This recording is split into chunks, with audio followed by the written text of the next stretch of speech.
This is a reconstructed image of a young man who had no name. His identity, a mystery that police believed impossible to solve. That was, until 20 years later, when amateur internet sleuths on Reddit finally cracked the case. The young man's body was found on June 26, 1995, at a gruesome scene off of US Route 58 West. Tire tracks veering off the highway led to a smoking Vanagon smashed against a pair of large trees. Two dead young men were found partly ejected, hanging out of the windshield with their faces covered in lacerations. State Trooper Ted Jones arrived on the scene and searched their bodies for identification. The driver had ID Michael Hager, a 21-year-old student at the University of South Carolina. The other young man in the passenger seat, wearing a Grateful Dead t-shirt, had no identification and no belongings other than what was in his pockets: 4 quarters, a yellow Bic lighter, and 2 Grateful Dead ticket stubs. Depending on what source you read, a note was also found either in his pocket or in the vicinity that read, "Jason, sorry we had to go. See you around. Call me." It was signed by Carolyn T. and Carolyn O. There was a drawing on it, believed to be of Jerry Garcia, the lead vocalist and guitarist of the Grateful Dead band. And there was a number, but unfortunately, the number had no area code. The number on the note was called, probably using local area codes, but it led to a dead end. Michael's family was informed. They were distraught, but they had no idea who the man in the passenger seat was. So, Officer Ted Jones concluded that the young man was probably a hitchhiker. When the autopsy was done, there were no drugs in his or Michael's systems, which led Trooper Jones to believe that the driver fell asleep at the wheel. This lined up with how the tracks veered off of the highway so early before the crash. When the unidentified passenger's fingerprints were sent to the FBI database, no matches were found, and combining this with the fact that his face was covered in lacerations meant that identification would be very difficult. But they identified that he was between 15 and 21 years old, with brown eyes, long curly brown or dark blonde hair, dyed reddish. His teeth were well cared for, but there was no extensive dental work done, as he still had his wisdom teeth. Aside from the tie-dyed Grateful Dead t-shirt, he had on beaded and macrame necklaces, light blue Levi's jeans, and black Fila running shoes size 11.5. His left ear was pierced, but wasn't wearing an earring at the time.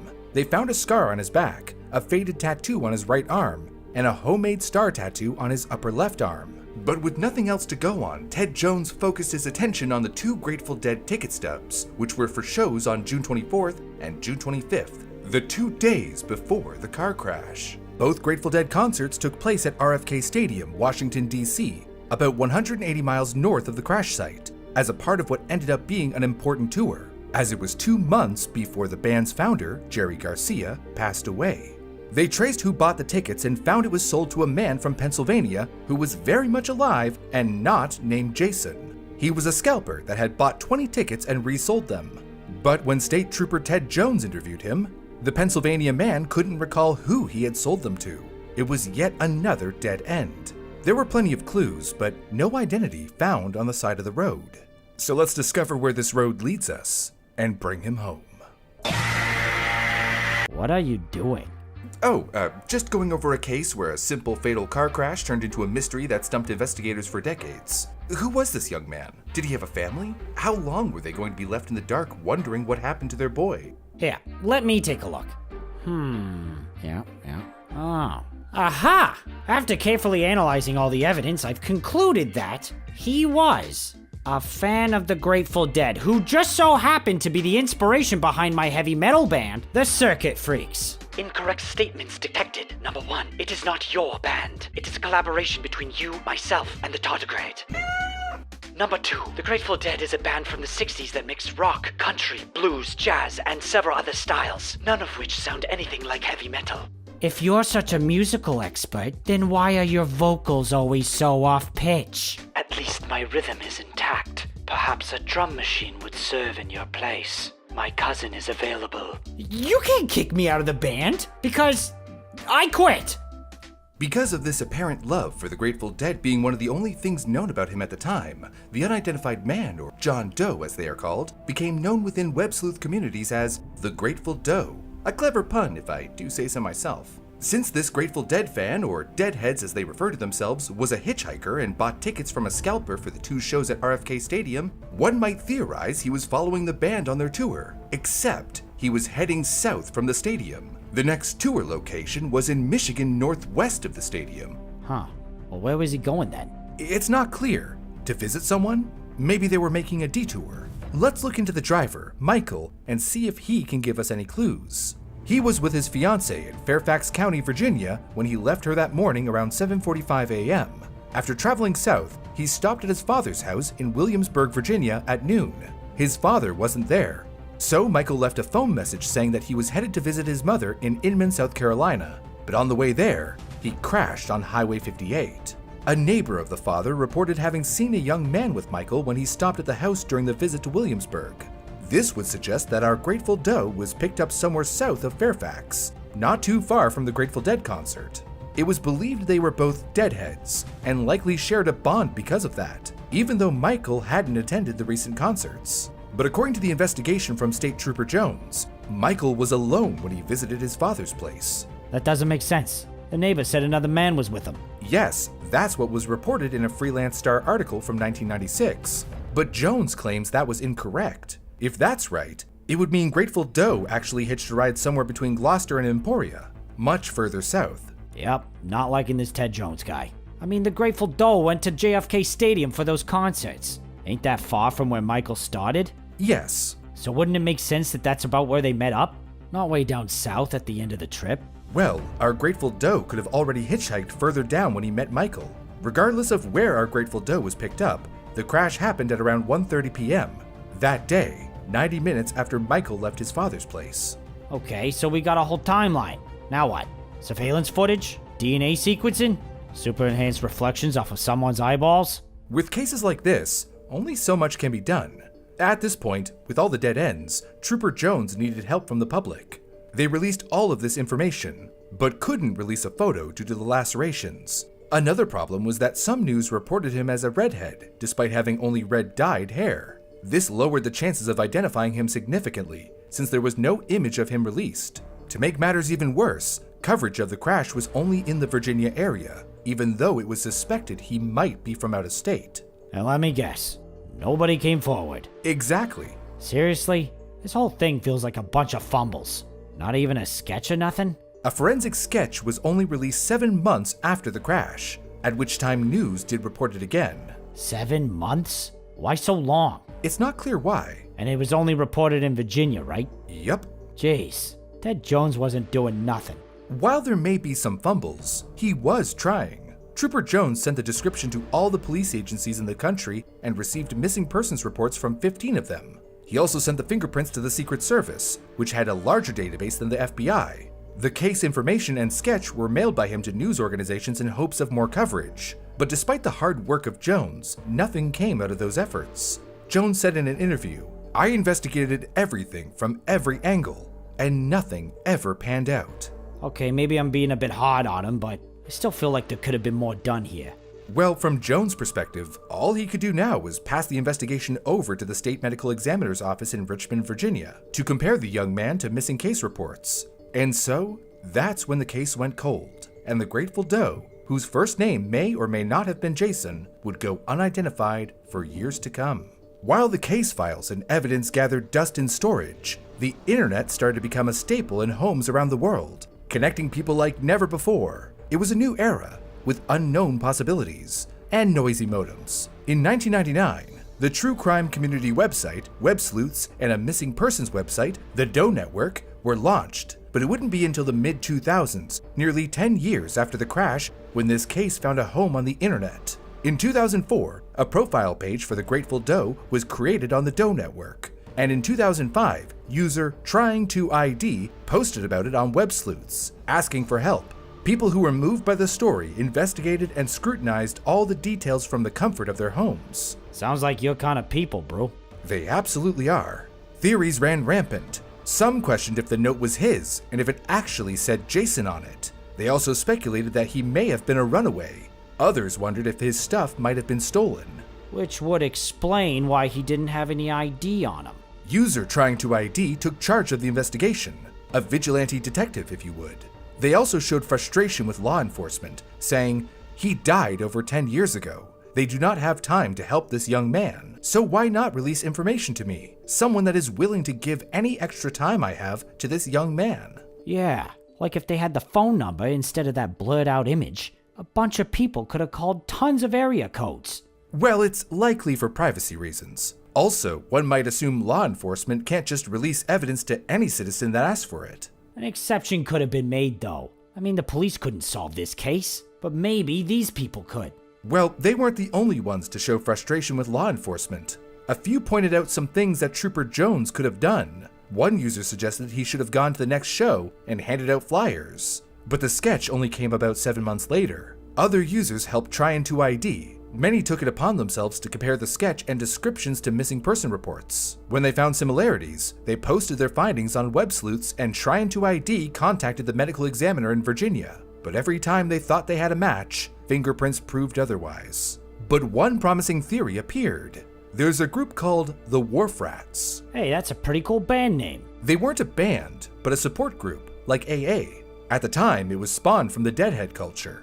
They would go to concerts and hold sessions in between sets to help members lead a drug and alcohol-free lifestyle. Oh, okay, that's cool. What's the theory? Grateful Doe was one of them? I'm not sure, but the most prominent founder of the group, the one they called Mom, her name was Carolyn Thomas. Caroline T. from that note. It did sound promising, and a few of the web sleuths pointed it out. So Try-N-To ID called her, and unfortunately, she said she wasn't the Carolyn T. from the note. But Caroline T. Caroline Thomas. She's at all the concerts. She gave no reasoning, but the web sleuths believed she had no reason to lie. There's lots of Carolyn T's out there after all. Ugh, these theories are going nowhere. Not a single break, nothing. For now. Luckily, these web sleuths were very persistent. Carolyn Thomas did agree to hand out the information to all the deadheads she knew at the time. At least that's something. Did any of them recognize him? Well, not necessarily. But getting the word out was important, and maybe they knew somebody that knew somebody.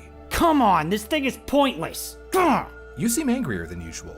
This meatbag demanded authorship credit on our new song, Neon Storms. Yet there was zero contribution by said meatbag. I got a drum solo in it, and I'm the face of the band. Cause I don't know if you've noticed, but I'm the only one of us with the face. Excessive diva personality traits detected. Advising you to get over it.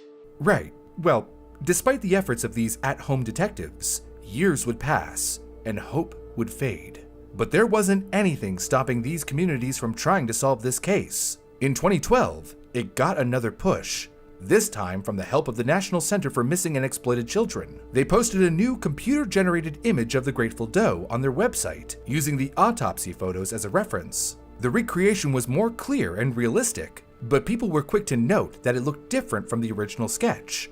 They believed that the trauma to his face attributed to this discrepancy. Regardless of this, users spread the new image around, hoping someone might recognize him. That same year, a Facebook page was set up by users Alyssa and Leisha. Like on web sleuths, the members put their detective hats on and looked into missing persons reports. But with all the dead ends they faced, more theories ran wild. Some thought that he could have been an abducted child, a foster kid, or someone stole his identity while his family went on believing he was alive. That's why these two communities spent years looking for Grateful Doe's identity, driven by emotions, thinking, what if this had been their child? But despite all the effort, it was hard to hold on to hope. They needed a break in the case, or perhaps they needed to break the internet. And that's exactly what happened on New Year's Eve 2014, nearly 20 years since the crash. In an attempt to get more eyes on the Grateful Doe, a user by the name of Grey Metal put together a collage of all reconstructed images and some of the evidence, then posted it on Imager. She wrote a heartfelt first-person post laying out all of the details. Do you recognize me? I have been without my name for nearly 20 years. In June of 1995, I was involved in a fatal car accident in Emporia, Virginia. The driver fell asleep at the wheel. He had his ID on him, but I didn't, and his family do not know who I am. For 20 years, no one has come forward to identify me. I have adopted the identity of the Grateful Doe.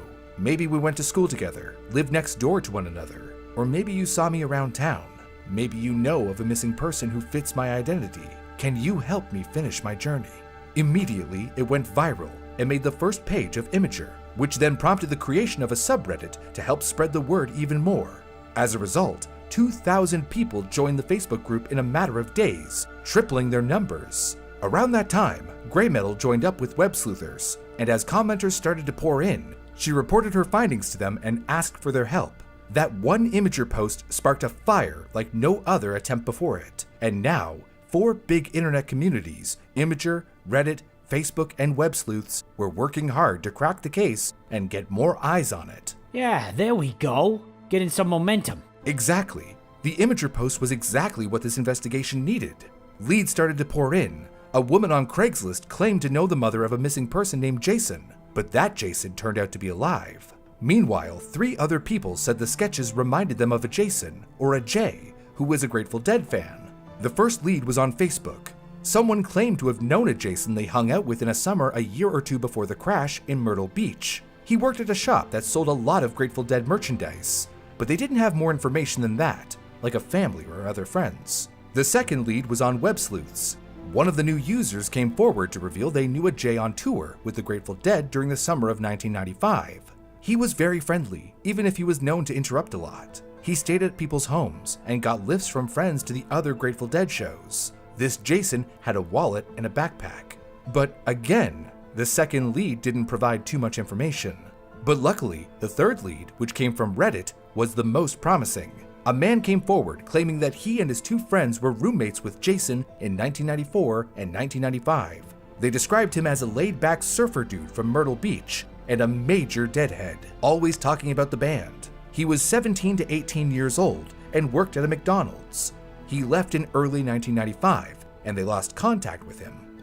Despite all these promising leads, the problem was none of them remembered his last name after 20 years. But if this was our guy, then we would know that he went by Jay and he was from Myrtle Beach. That ain't nothing. Exactly. Every piece of information is helpful, and the search was picking up steam, and with it, a new theory emerged. He was likely following the Grateful Dead tour, but when he somehow lost his wallet and backpack, be it stolen or forgotten somewhere, he decided to return home to Myrtle Beach, if that was indeed home.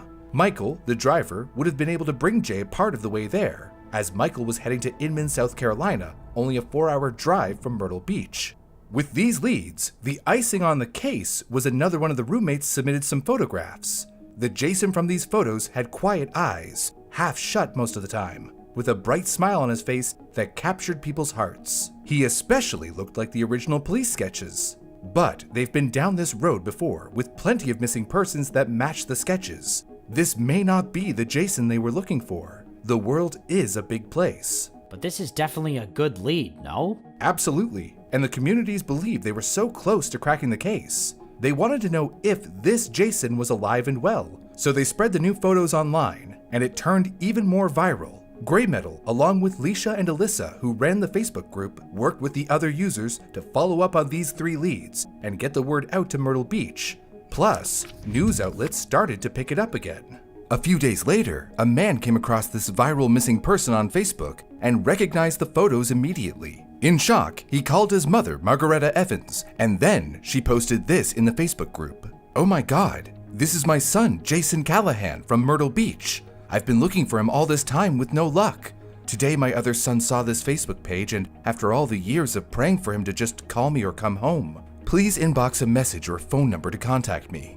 Holy mother mackerel. Did we just find his family? Well, we confirmed that this Jason Callahan was missing, but not dead. Likely the photos from the roommate was of this Jason. However, was this also the same person as the body found? You can never be completely sure until there's something more concrete, like fingerprints or DNA. You don't want to give a family false hope. Man, imagine not knowing where your son is for like 20 years. It's hard to.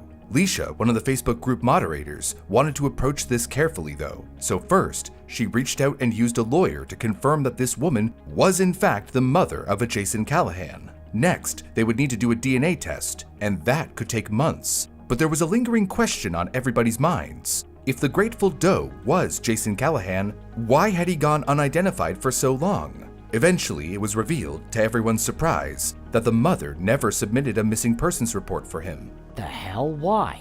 At this moment, it was unclear, but to get the DNA testing done, Margareta had to officially file that report first. She described him as having wavy blonde hair and brown eyes, 5'10" to 6 feet in height, and about 160 pounds. He was 19 at the time he went missing, but strangely, she described him as having no marks or known tattoos. Oh, but a guy totally had tattoos. Correct, but it is possible that he could have gotten them after he left home. Also, it had been 20 years. Memories tend to get fuzzy.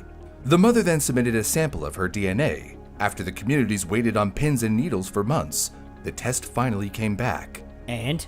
It was inconclusive. Oh, you gotta be kidding me. The problem was that the DNA given by either parent is random. Your DNA is usually comprised of half from your mother and half from your father, but Jason's father unfortunately passed in 2009, never knowing what happened to his son. It's for this reason that acquiring samples from multiple family members of both parents is useful in missing persons cases. So this time, from his father's side, 2 half-sisters, a half-brother, and a cousin submitted samples as well. On December 9th, 2015, almost a year after Gray Metal's post on Imager, and over 20 years after the crash, a post was submitted on the Facebook group. It read, "Update, the news we have been waiting for. The DNA results are back that our Grateful Doe is in fact Jason Callahan, missing since 1995. I've been sitting here for how long in shock for both the sadness of his family and the fact that here on Facebook, we are making a difference. Because of everyone here, this man will finally make his way home. Leisha and Alyssa." It continued, "On another note, I want this story to do so much more. I really pray that this story gives an important lesson to reporting your missing loved ones or even trying to check up on them if you haven't had contact in years." With it was a picture of Jason, reading, "Rest in peace, Jason Callahan." Finally. But so, why didn't his mother ever report him missing? All those people looking up missing person reports. No wonder they never found him. It was useless. That was the lingering question. The internet was divided. She was actually receiving a lot of hate online for that. What? I get it, she didn't do things the right way, but leave her alone. She's a grieving mother. But luckily, many also showed support for her, especially on the Facebook group. It turns out, the problem was that Margareta didn't know which jurisdiction to file the report in since her son was following the Grateful Dead around the country. Jason's half-sister, Shannon Mickelson, said no one ever thought to really file a report because everyone assumed he wanted to be missing. His mother hoped he was living his life, married and happy. And this news must have been especially devastating. Likely, yes, but it did give them closure. And even if she wanted to file a report, users on web sleuths were quick to point out that police often don't take missing persons seriously. One user who ran away said, when her mother called the police, they explained that she was 16 and old enough to do as she pleased. Another user stated, "I get very angry when people assume that it is easy to go to the police and that they will automatically agree to take the report." Meanwhile, a user who worked in healthcare said that many parents had sons or daughters who were young adults and enjoyed a wandering lifestyle who they had just lost contact with. The sons or daughters weren't assumed to be missing or dead. Jason's half-sister, Shannon, went on to show her gratitude. "I'm so incredibly grateful for all the people who kept searching for his identity. The compassion they have to search for years and years for his identity is something that can't be measured. This is not how I expected to find my brother, yet knowing so many people cared gives me some sort of peace." Meanwhile, Trisha Griffith, the owner of Web Sleuths, said in a Huffington Post article about Jason Callahan that she hoped now law enforcement would start to look at the site as a legitimate resource. In the United States alone, about 600,000 missing people and 4,400 unidentified bodies are reported every year. Luckily, many of the people are found and bodies end up identified, but thousands of cases go cold. The Facebook group and subreddit for Jason Callahan is now dedicated to helping find unidentified persons in general. This just goes to show that the internet doesn't have to be just for TikTok dances and hateful comments. Sometimes, communities can come together for the grateful good. Ignoring the lame pun, you're right. It's great when people and appliances come together. What do you say, Howard? Give it another try? Your drum rhythm is above average. I will allow you to rejoin the trio. Great. Let's go finish our practice. Hit it! Be sure to hit subscribe and the thumbs up. It would really help us out if you did. Also, if you enjoyed this video, maybe you'd like this one, about a group of friends who mysteriously began to die one by one, years after they played in what they thought was falling snow. Click the video on screen to watch now.